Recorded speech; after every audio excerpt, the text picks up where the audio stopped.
What has Happy Death Day and Bros got to do with Andre the Giant, Montages, Nike ads, stupid doctors, backflips, and Mark on a roof? Oh, hi Mark. Join me, Danny Baker, and find out how this all fits together as we connect Happy Death Day to 2022's Bros in 6 Degrees. Just the Tropes, fam. Okay, just the Tropes today. We're going to connect our movies through 6 steps, only through the big thematic tropes. That's it, no other rules. If you can do it in less, it doesn't matter, okay? Along the way, we'll talk through the trivia, some smaller tropes, we'll have some laughs, all that good stuff. Okay, ready? Let's do it then. Oh, and there will be spoilers ahead, mostly for old films though, but also for bros. So starting with Happy Death Day, one of the good movies coming out of Jason Blum's Blumhouse Productions. They produced The Paranormal Activities, The Purges, The Insidiouses, The Ouijas, Whiplash, went a bit off course there, but it was great. There was Split, and there's the first 2 Jordan Peele movies, Get Out and Us. Interestingly, Peele's latest Nope was produced by his own production company though. There's a full 6 degrees on Nope here actually. Directed by Christopher Langdon, who's done a load of Blumhouse movies. He basically owns Paranormal Activity now. And written by Scott Lobdell, a pretty legendary comics writer, most notably on the Uncanny X-Men series in the 90s. That's Age of Apocalypse and Onslaught territory. Very nice. And it's firmly in the Blumhouse wheelhouse. Ooh, I like that. It's a pretty good film, it has some nice ideas, and it's made on a tiny budget. And the box office it brings in is massive in comparison. That is good business, Jason. So Happy Death Day is a weird mashup of genres. It's a romantic comedy, it's coming of age, it's a slasher, it's time travel. It's hard to put in one camp, but it's about our protagonist, Tree, reliving the day that she's been killed over and over again. The killer wears a baby mask, which was designed by the same guy who did Scream's iconic Ghostface mask. And it has a nice subversion on the standard trope for this kind of movie, where every time she gets killed, it takes a toll on her body, which is a nice touch. Jessica Rothe is great in the lead role. She hadn't really done much before this, mostly TV. I have to mention Mary plus Jane, produced by Snoop Dogg, stars 2 women, like the words Mary and Jane, right? That's the name for marijuana. Do you get it? Anyway, she had a brief role in La La Land, but this was really her biggest role. And apart from the sequel to Happy Death Day, she's yet to really start hitting the big time. 2020's Valley Girl not being the big time. So let's talk tropes. This is just the tropes after all, people. First up is one that is kind of subverted again in Death Day. It's the trope of the person in a horror or slasher movie getting offed once they have sex. It's so well known that it's mentioned specifically first in the original Scream movie. Number 1, you can never have sex. Big no-no! And then explain why people have sex in these situations. It's the heat and the pheromones. Engaging pheromone mists. Along with 100 other horror movie tropes in The Cabin in the Woods. Also, don't have sex with James Bond, or you're for it. Here the trope starts off like that. Tree is a bit promiscuous, waking up in a random dorm room, and yes, she gets killed, but she won't stay dead, and she gets to figure it out and ultimately survive. So yeah, this is partly a slasher movie, and the perennial trope of slasher movies is the masked killer. It's been done so many times, some of the most iconic in history. You've got Jason Voorhees, Michael Myers, technically Leatherface. Then in modern horror, most obviously with Scream, Saw, The Strangers, and in other Blumhouse movies like The Purges. I even did a short about this in relation to old Dream revealing his face. In Happy Death Day, as mentioned, the killer wears this freaky baby mask that's the school mascot, which is just objectively horrifying. Can't you just have a nice fluffy goat or something? Oh wait, see, Fezzik got it in The Princess Bride. People in masks cannot be trusted. You gotta have a staple of the trope world next, Chekhov's gun. Something seemingly inconsequential at the start of the movie later comes into play. Loads of examples of this, parodied of course in the excellent Wayne's World, but one of the most famous ones that featured in a twist ending was with Citizen Kane and his sled. That's Rosebud, really? You've also got smaller versions, like in one of my faves, Grosse Point Blank, where Martin Blank uses a pen he gets right at the start to take out that legend that is Benny the Jet Urquidez.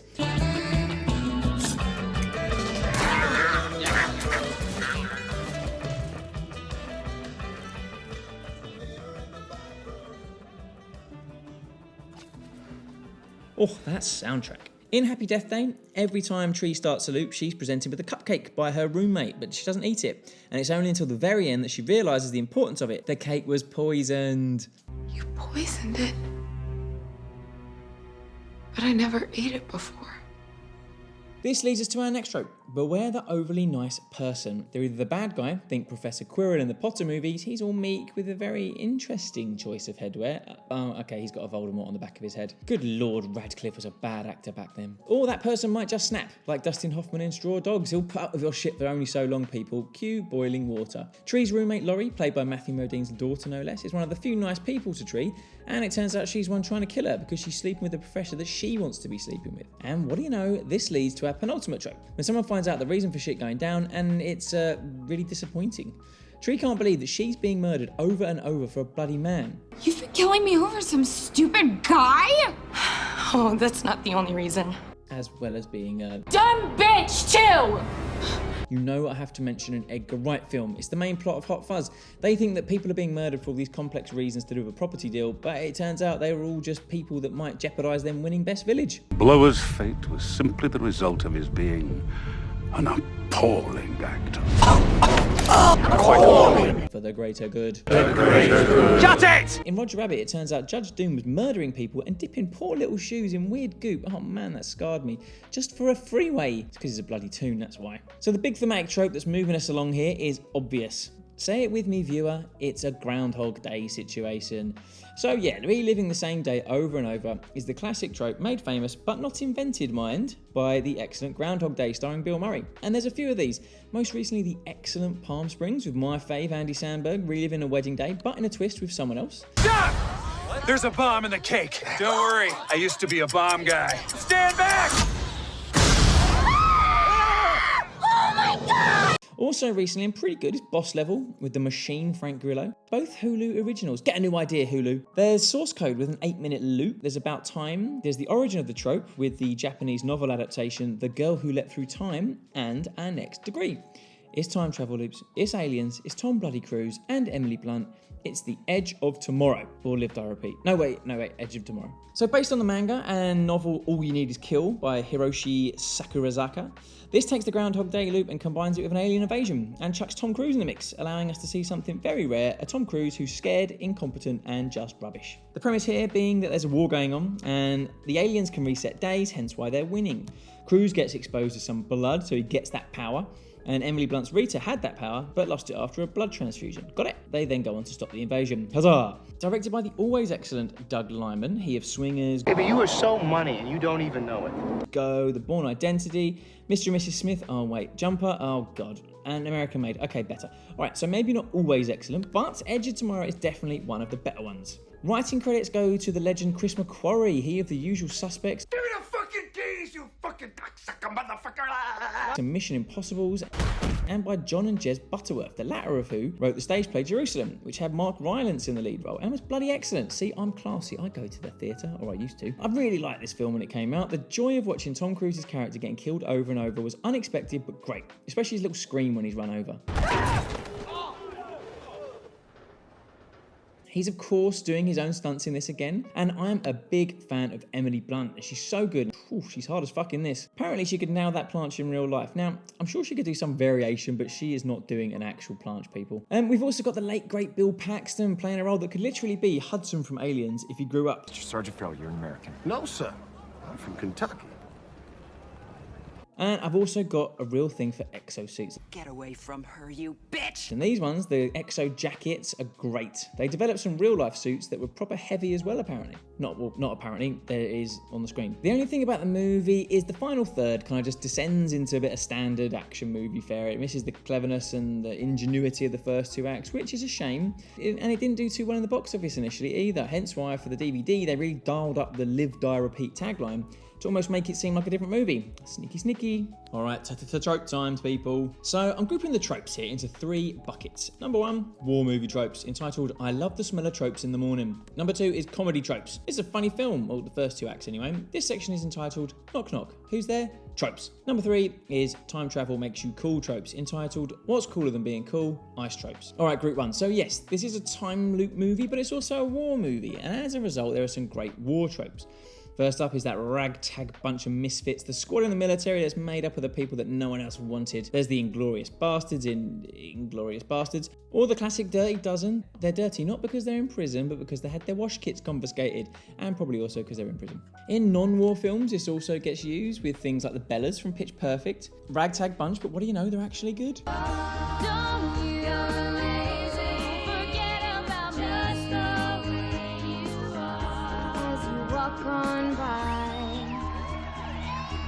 In Edge of Tomorrow, the J Squad is where Tom Cruise gets deployed after trying to leg it. And gosh darn it, if they ain't just a bunch of rogues not wearing clothes under an exosuit. Crazy. So next up, these soldiers are tough. And sometimes in the craziness of battle, they can get injured, but they don't let it show until there's a break in the film. I mean war. In the epic Children of Men, Clive Owen right at the end has been shot and apparently didn't notice. And as usual with this trope, he still manages to get his ward to safety. Not only applicable to humans, in the War for the Planet of the Apes, Caesar ploughs on with a crossbow wound to save his people before sadly dying. 2 Edgar Wright films already? Yeah boy! It's not a war movie, it's a rom-com. And Sean's mum's been hiding that she's been bitten. Cue a genuinely heartbreaking moment. In Edge of Tomorrow, Rita reveals a secret bullet wound in one of the loops, and luckily they patch it up for you. Alright, if you're gearing up for war, then you need to train, so you need a montage, mate. We're gonna need a montage. Ooh, it takes a montage. Alright, to be honest, I couldn't actually find any examples in war films of this, apart from The Seawolves in 1980, but I only had 3 buckets and I'd love a training montage. So, like I said, these are mostly used in action movies more than war movies. So there's Batman getting ready to fight Superman. Look, you're getting a nice pump on, but if you're doing it tomorrow, Bruce, all you're going to have is a really bad case of the DOMS, mate. There's old school training in the Robin Hood reboot. It should have been so much better with Taron and Jamie, but it wasn't, despite those abs. Untense, Jamie. In a slightly different direction is The King's Speech. Such a good film. The montages of Albert going through these humiliating exercises, and funnily enough, he's still shit, which is the point. But you think montage, you have to think the Rocky series, and the pinnacle, not just of Rocky, but of montages, is the montage in Rocky IV. Rocky in the mountains, rugged, pure, natural. Then even Drago in a lab, punching harder and harder. Oh, what's that, you big naughty boy? In Edge, we've got a montage where Rita is training Cage up because just knowing what is going to happen isn't enough. And because they both know that if he dies, it's fine. It also doubles up as a death montage, complete with various yelps, and Tom Cruise is so good in these scenes. Oh, it's comedy trope time. One of my favourites is the Gilligan cut. This is where a character says or does something specific and then cut to either the opposite of what they said or some hilarious result of what they did. In the third best Back to the Future, part 2, we've got Doc saying that Marty needs to wear something inconspicuous now they're in 1955 and need to blend in. Cut to Marty looking pretty bloody conspicuous. In Heathers, Veronica agrees to go on a date to help out her friend as long as they just don't go cow tipping. Cut to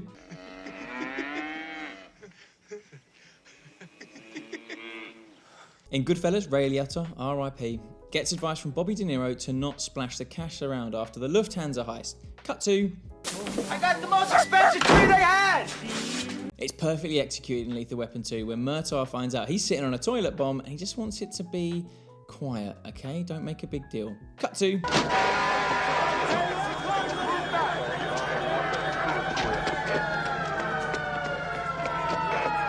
did you know Edgar Wright loves a trope? No, I'm kidding. I would have, but I couldn't find the Swan clip in HD. Edge of Tomorrow does it a couple of times when Cage is trying to convince people that he's in a time loop. Your very lives depend on it. 1 minute. Our second comedy trope, the surprisingly realistic outcome. Used in Super a bit, see our episode where it connects to Thor Love and Thunder here. In the movies, it's always nice when something isn't completely unbelievable, like when they're brushing off horrendous injuries. Come back here and take what's coming to you! I'll bite your legs off! And it's done best when it's done for comedy. You got the classic Big Trouble in Little China. Of course, shooting your gun in the air while in an archway is going to cause chunks of it to fall on your head and knock you out. In a film that is renowned for being absolutely ridiculous, there's a very surprisingly realistic outcome when the Stave tells Amy Smart in Crank 2 that he did leave her a voice message as he was falling towards the ground in Crank. And pretty realistically, all she can hear is wind noise. Did you get my message? In The Abomination that is Green Lantern, only Ryan Reynolds could still be a superhero after that. It plays nicely on the ridiculousness of a tiny mask protecting your real identity. What do you mean? I've known you my whole life. I've seen you naked. You don't think I would recognize you because I can't see your cheekbones? And the benefit of a time loop film is that you get to show how realistic it would be to try and run through a battlefield or roll perfectly under a car. Alright, the final group of tropes. When you can redo everything, you end up being very cool. First, we've got 2 people fighting back to back and doing it very well. In the worst of the Nolan Batman trilogy, The Dark Knight Rises, Batman and Catwoman do this, and look at that. Evil henchmen are just patiently waiting their turn. And look, that one even skips ahead to falling over. Oh, how nice of him. 2 Guns with Denzel and Marky Mark uses it in the bloody poster. Those 2 twirling around, getting their kill count up. In Edge of Tomorrow, they're not in the classic back-to-back pose, but because they've both had the benefit of lots of training and Cage knows exactly what's going to happen, they got a great scene where they tear some mimics apart to the bemusement of J Squad. So when you know everything is going to happen, or you're just hard as fuck, you don't need to look to take out a bad guy. This is done so much. In the excellent Fifth Element, Lilu winds it up and does a quick no-look backhander. The legend Bruce Lee absolutely loved a no-looker in Fist of Fury and Way of the Dragon. And you know what? It's always easier when you got 4 mechanical arms with minds of their own too. Cage does this in Edge of Tomorrow, which is how he convinces Rita that he's been here before, prompting the line, "Find me when you wake up." And lastly, it's the staple of superhero movies. Deadpool knows it. You gonna do a superhero landing? Wait for it.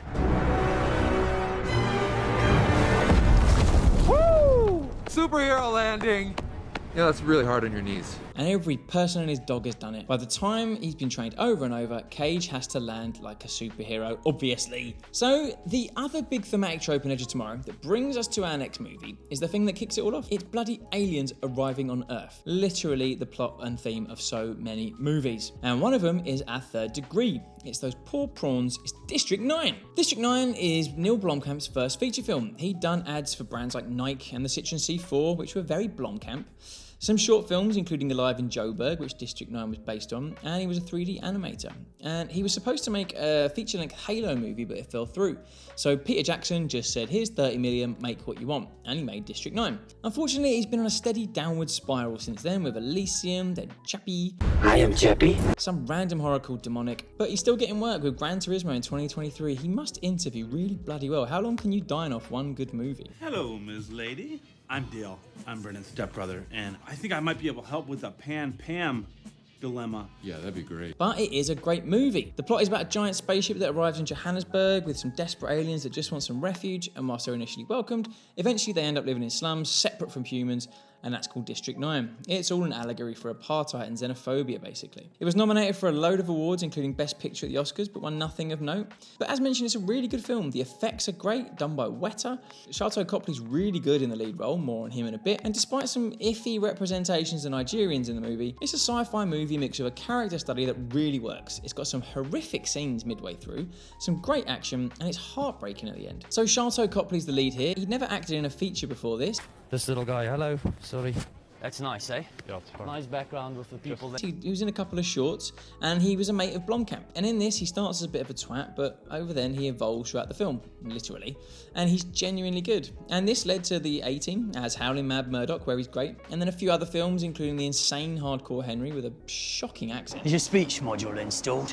And in one of my faves, Free Fire with Brie Larson and Armie Hammer, who we don't really talk about anymore. But unfortunately, Sharlto's not really hit the big time since then, which is a bit of a shame. So let's talk tropes. First, out of the way, I said I love a mech suit, and this movie has such a good one. It's got some nuts abilities like stopping bullets, and when Wickes gets into it, the film goes all out. So the movie features an evil corporation. We covered this in our last main show with Cloud Atlas, and as a result, you've got loads of goons, just nameless henchmen who are cannon fodder. And when you get loads of them, and they're just being absolutely slaughtered, sometimes they just don't care. They just keep on attacking. Like the Persians in 300, or like in every Godzilla film, a fucking gargantuan lizard and all these army folk are just shooting their little machine guns at it. Or like this dude. These two have just destroyed all your mates, and you're giving it the big un. Oh, that ended well. Considering that Wickes has shown that he can use the alien weapons that absolutely obliterate people, these mercenaries for the MNU are very brave. In charge of the henchmen is another great example of a badass in a movie, who has the rank of Colonel specifically. You got Lieutenant Colonel Danny McKnight in Black Hawk Down, bullets don't bother him. Colonel Willie Sharp in Armageddon, disarming a nuclear bomb in space. There's the Russian Colonel Lev Andropov in the same movie, saving everyone. And the one we saw earlier, Colonel Quaritch holding his breath while outside in Pandora shooting people. He's a lot like Colonel Kubis in District 9. He's a bad un, but he's undeniably hardcore.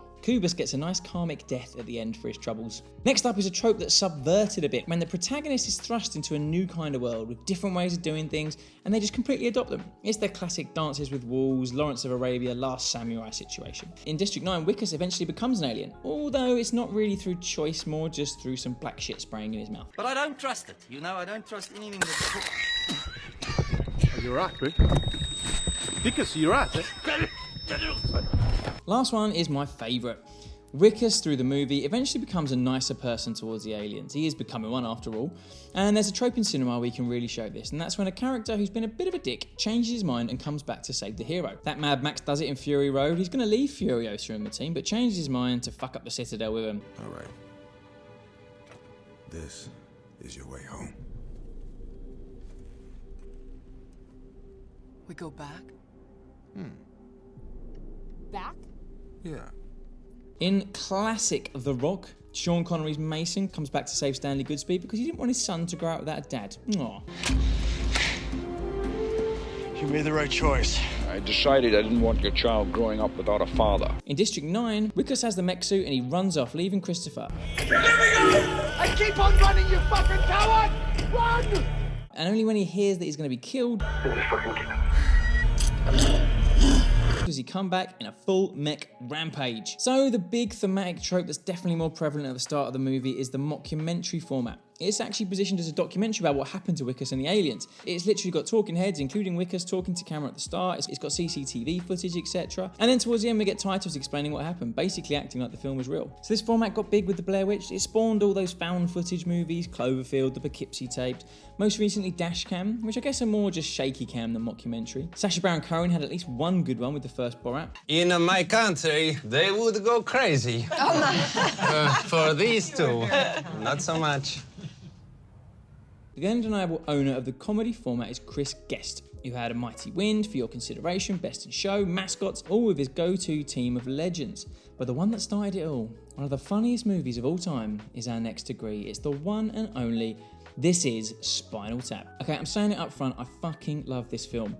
I had it on DVD back in the day when DVDs were sparse, and so I must have watched it and the commentaries and all the extra features about 20 times. Right, so as mentioned, this is one of the best early examples of the mockumentary, and it's a proper one. Marty DeBurgi, played by director Rob Reiner of When Harry Met Sally fame, follows English rock band Spinal Tap as they go on a tour to promote their latest album, Smell the Glove. Hilarity then ensues. It's a bit of a departure from the kind of thing you normally play. What do you call this? Well, this piece is called Lick My Love Pump. Spinal Tap are Chris Guest as Nigel Tufnell, with the John Lennon to his Paul McCartney, David St. Hubbins, played by Michael McKean. You then got bassist Derek Smalls, played by Harry Shearer, keyboardist Viv Savage, and an endless cycle of drummers, currently Mick Shrimpton. And this is one of the most quotable films ever. If anyone's gotten excited about the number 11 and you've wondered why, it's probably from this scene. Number, and make that a little louder. These go to 11.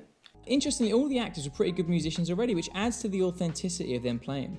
Chris Guest actually went back and reshot some scenes to make sure his finger positioning was right for the songs, and some of these songs are absolute bangers. Tonight I'm Gonna Rock You Tonight, so good.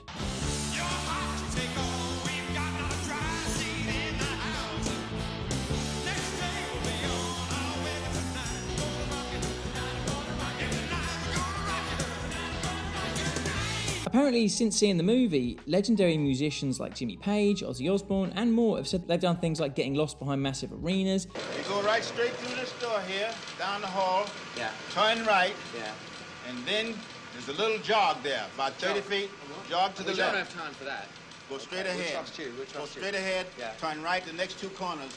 And the first door you sign, authorized personnel only. Yeah. Open that door. That's the stage. You think so? You authorized. You're musicians, aren't you? Yeah. And Lars Ulrich claimed that their tour to promote the Black Album was identical to the tour promoting Smell the Glove, including things like James Hetfield getting burned by some onstage pyrotechnics. The three main actors in this have done loads in the comedy world. They all went on to do a few movies like this, and Harry Shearer, with that smooth, dulcet voice, used to great effect in Wayne's World too. All right, our special guest right now, Wayne Campbell, Garth Elgar, Wayne's World. All right, talking about Wayne Stock. Very exciting, big event. Everybody's excited, huh? Went on to be the voice of a load of Simpsons characters. Flanders, Mr. Burns, Smithers, literally talking to himself most of the time. Smithers, I've got a rocket in my pocket. Yes, sir, I know, sir. Principal Skinner, Reverend Lovejoy, and more. Imagine how much Cassie makes from that gig. It's all about the voice work, right, Alan?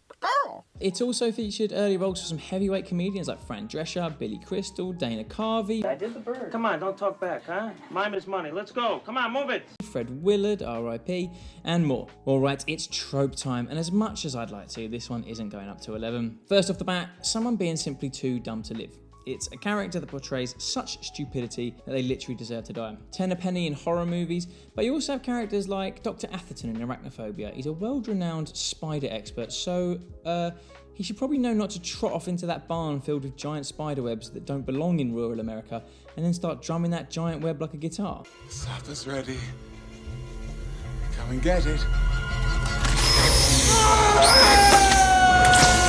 Merry and Pippin are definitely too dumb to live, starting a bloody campfire for some grub when they're on the run. And Danson and Highsmith in the excellent Other Guys. Look, yes, you're badasses, but you still can't jump off 20-story buildings, gents.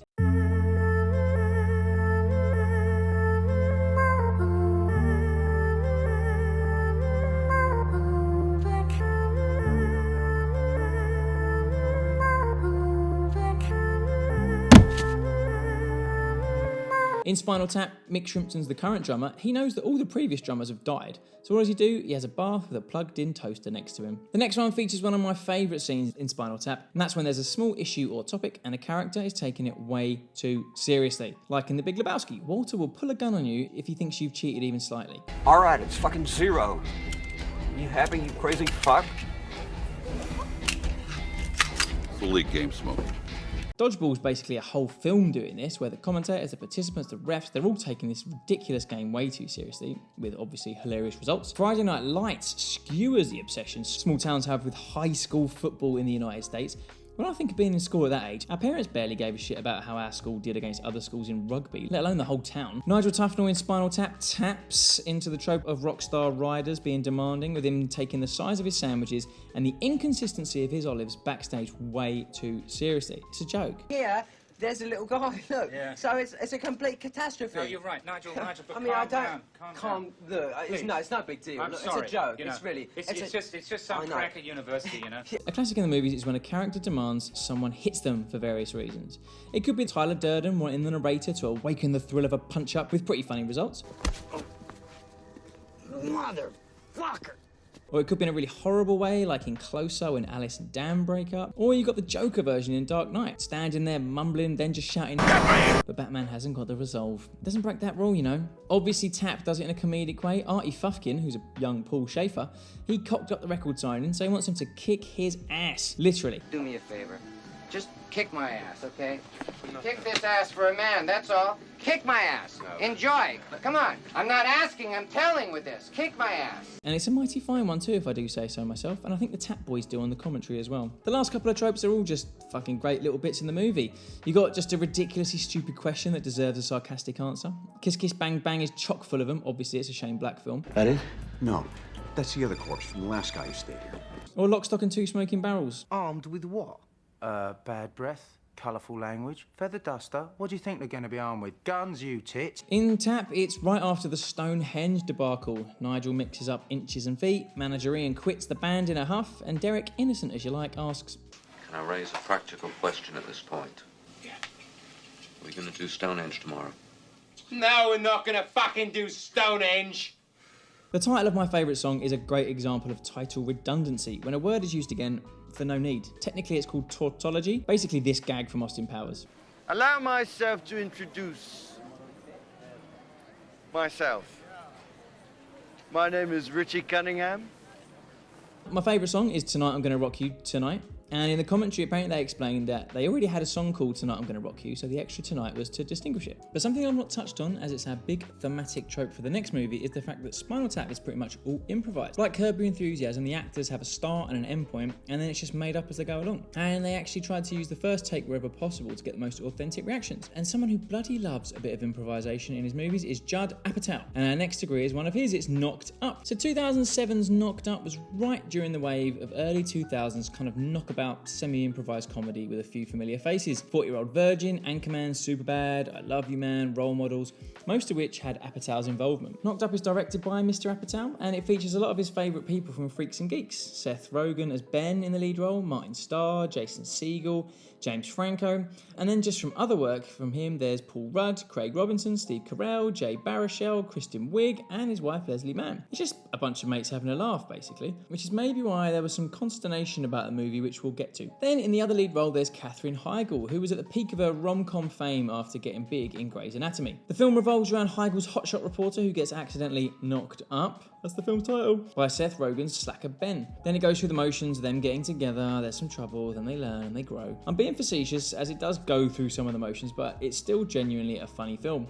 The actors and Apatow's way of feeding them lines and allowing them to improvise leads to some genuinely funny interactions. Was it weird when you changed your name from Cat Stevens to Yusuf Islam? Yeah, it was really awkward. It was followed up by This Is 40, which followed Paul Rudd and Leslie Mann's characters, whose daughters are actually played by Mann and Apatow's real daughters, and the older one, Maud, who's in Euphoria as the straight-laced one. And they're great as a world-weary couple who are at each other's throats due to the stress of having kids. Looks like your computer has chicken pox.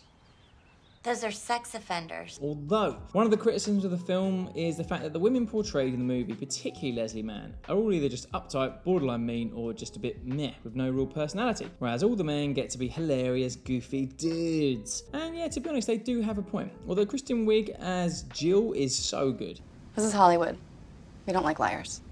That was originally written as a male role, but this just works so much better. And she's someone making the most of a small role, as is Ken Jeong. This was his first real film gig, and everyone loves pointing out he was actually a doctor in real life, but he had also been on the stand-up scene for a while. I have that way. Hence the number of pixels in this clip. Charlene Yi was only supposed to have one line, but her improvisations and delivery meant that they just let her run with it. Aren't you scared? Wait, it's gonna come out of you. It's gonna hurt a lot, I bet. Your vagina. That's so sick. Also, I have to mention friend of the show, Alan Tudyk, in a couple of great scenes telling Alison to tighten it up both before and after pregnancy. Did you know he's omnipresent? So, this is my first foray into rom-com tropes, but obviously with a bit of an Apatow twist. And the standard tropes used here, first up, it's a coming-of-age story. Usually that's an adolescent becoming an adult. No, not like that. But sometimes it's just a flawed person becoming a better person. Oh. You have examples like Call Me By Your Name, where Timmy Chalamet becomes a man through his romance with Armie Hammer. Armie Hammer again! Go on, get out of here. Done so well in The Incredible Moonlight, showing Chiron growing up and struggling with bullying and his sexuality.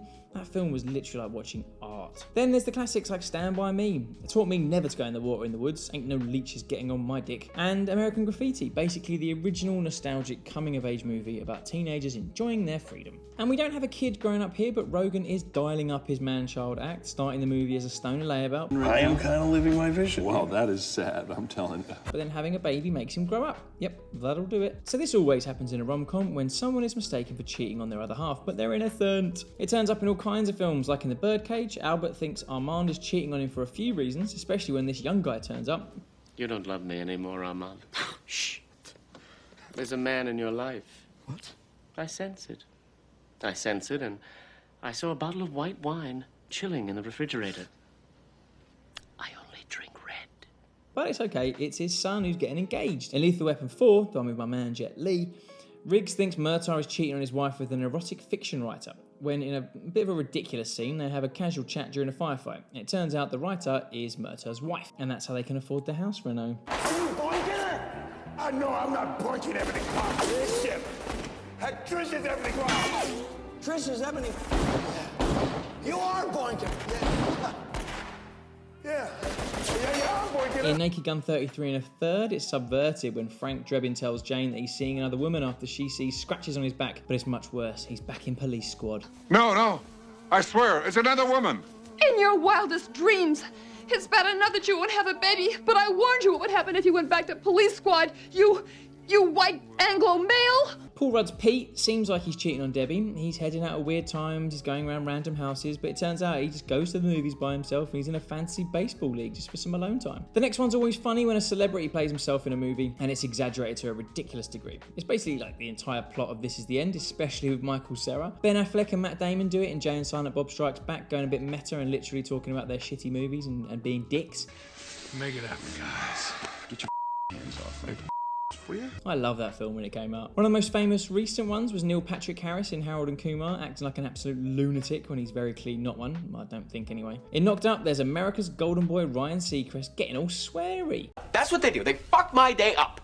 And it pisses me off, and now I'm sweating. Now, Edge of Tomorrow had its montage, and Knocked Up has a different kind of montage, a binging one. Usually showing a party where you see plenty of cuts and people getting wasted, artfully done in Garden State, mixed with one of those alone in the crowd shots. There's a great one in Lock, Stock Again, where you see Jason Statham's Olympic diving skills on show. Well, he does a backflip. And Guy Ritchie does it again with Snatch and Mickey's mum's wake. The Irish do good piss-ups. In Knocked Up, Ben and Pete take a trip to Vegas and they see the Cirque du Soleil. Unfortunately, they bloody take shrooms. Cue a nice montage of fisheye lens shots as they laugh and freak out. Alright, so we're on the thematic trope that brings us to our final movie, people. So the whole entire plot of this movie, yes, revolves around the baby, but the hilarity is because Seth is such a slob and Catherine is such an attractive go-getter. The odd couple trope has been done a lot in the movies. Sometimes with partners that are different. See Riggs and Murtaugh from earlier. God, I'm loving Lethal Weapon today. Sometimes they're rivals. Chaz Michaels, the insane, off-the-cuff womanizing one, and Jimmy McElroy, the technical, thoughtful man-child one. But a common version that links us here to bros is the same as in Knocked Up. It's yin and yang, our two leads are opposites.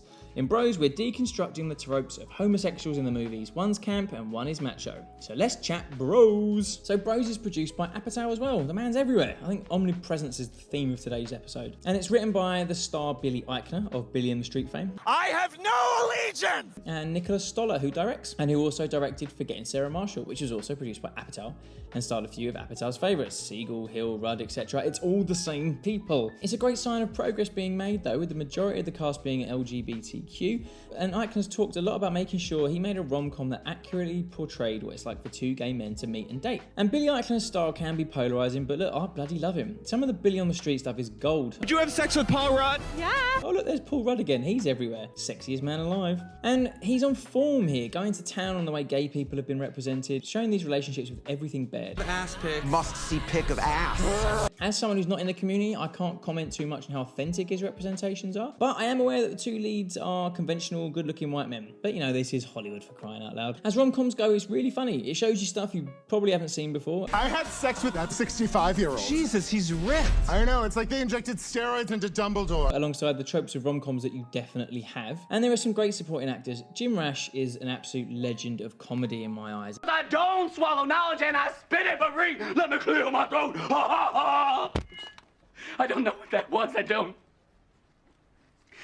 know what that was.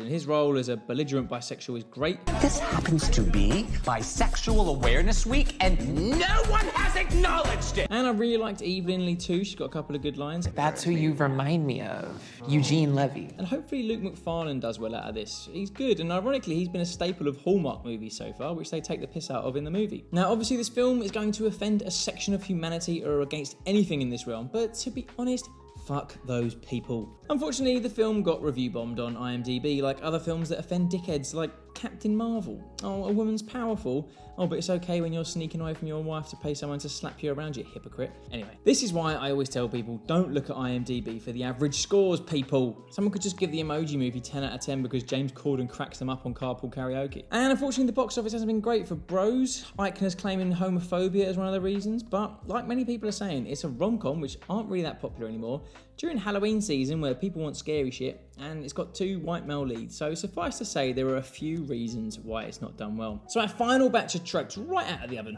First up is when a movie has a character that's based around the writer's real life experiences. Marwood from the legendary With Nell and I is based on Bruce Robinson's life as a struggling actor, which is a little bit worrying. What's your name, Mac Fuck? I have a heart condition. I have a heart condition. If you hit me, it's murder. I am murdered the Perius! Lieutenant Werner in Das Boot is based on the author of the novel Lothar Gunther Buschheim, who was a war correspondent on a U-boat during World War II. Apparently Tommy Wiseau wrote The Room based on his life. He just couldn't quite nail the acting part of being an actor though, or the writing part. Or is he a genius artist? Bullshit, I did not hit her. I did not. Oh, hi, Mark. Oh, no, he's not. Next up, look, this is the modern world, man. People don't call each other on the phone anymore. We send messages. So modern TV and movies want to reflect this, as shown in this excellent every frame a painting video on the subject. And the easiest way, rather than zooming in on a tiny screen, is to have the text pop up on the screen. One of Liam Neeson's identical films, this is the one on the train. No, wait, a plane.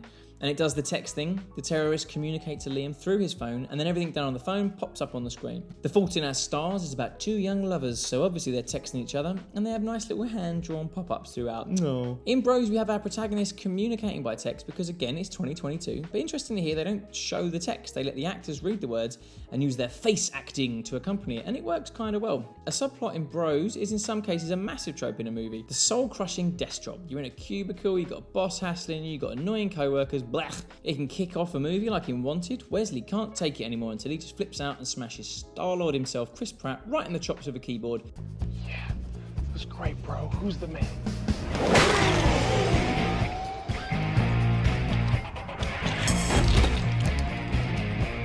I'm the man.